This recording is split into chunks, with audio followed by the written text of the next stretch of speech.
bandeirantes, os sertanistas de São Paulo, que, a partir do início do século XVI, penetraram nos sertões brasileiros em busca de riquezas minerais, sobretudo a prata, abundante na América Espanhola, indígenas para escravização ou extermínio de quilombos.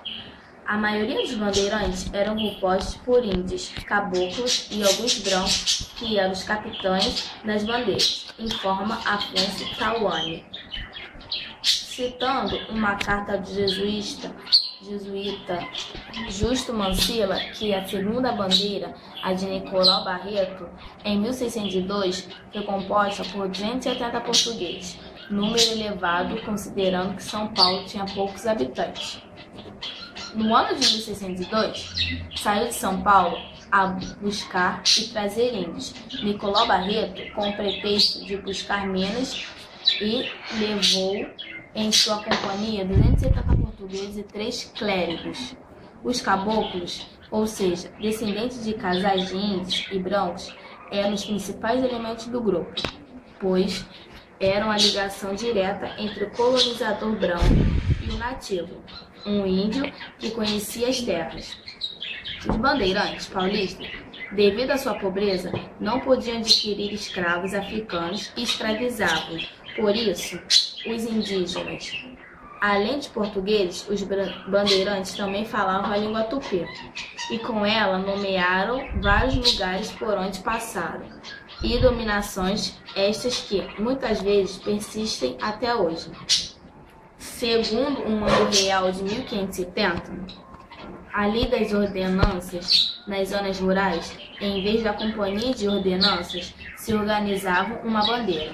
Tinha formação similar à de uma companhia, sendo componentes divididos em esquadras, reunindo-se os que estavam até a uma légua de sede do capitão Mor.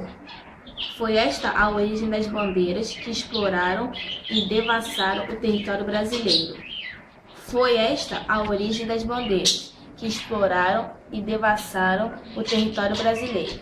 De início, também era uma forma de proteção contra os ataques indígenas, que já haviam destruído uma expedição de Martim Afonso de Souza em Cananeia e a de João Dias de Solís, no Rio da Prata. No início da colonização, os interesses de Portugal se concentravam no litoral ou próximo dele. O extrativismo do pau-brasil, mesmo do plantio de cana-de-açúcar, não se expandiram pelo interior.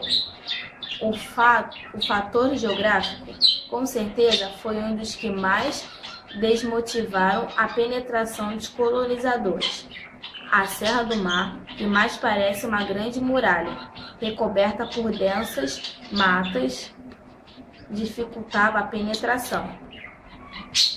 Em 1585, Fernão Cardim, tendo acompanhado o padre jesuíta Cristóvão de Gouveia de São Vicente a São Paulo, relatou: "O caminho é cheio de tijucos. O pior que nunca vi, e sempre íamos subindo e descendo serras altíssimas e passando rios e caudais de águas frigídimas. Os rios serviam somente como ponto de referência, oferecendo poucas condições à navegação com quedas d'água, corredeiras e formações rochosas.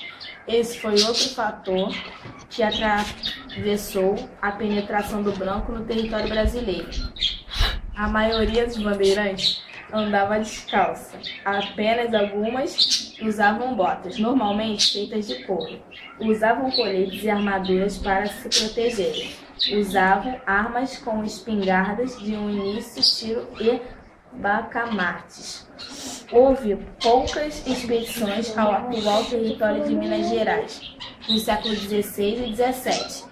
Tais entradas foram mal registradas e sobraram poucas informações sobre os caminhos e os acontecimentos das viagens dos desbravadores. Sertanistas corajosos não deram importância ao registro e à documentação das viagens.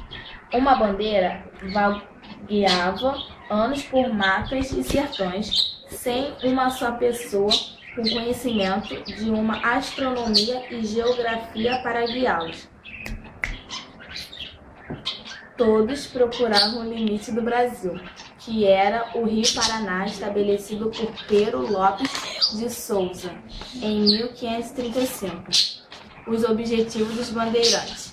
A expressão entradas, bandeiras e monções é utilizada para designar geneticamente os diversos tipos de expedições empreendidas na época do Brasil colonial, com fins tão diversos como os de simples exploração do território, busca de riquezas minerais, captura e extermínio de escravos indígenas ou mesmo africanos. Ainda de maneira geral, considera-se que as chamas entradas tinham a finalidade de expandir o território, eram financiadas pelos cofres públicos e com o apoio do governo colonial em nome de Coroa de Portugal, ou seja, eram expedições organizadas pelo governo de Portugal.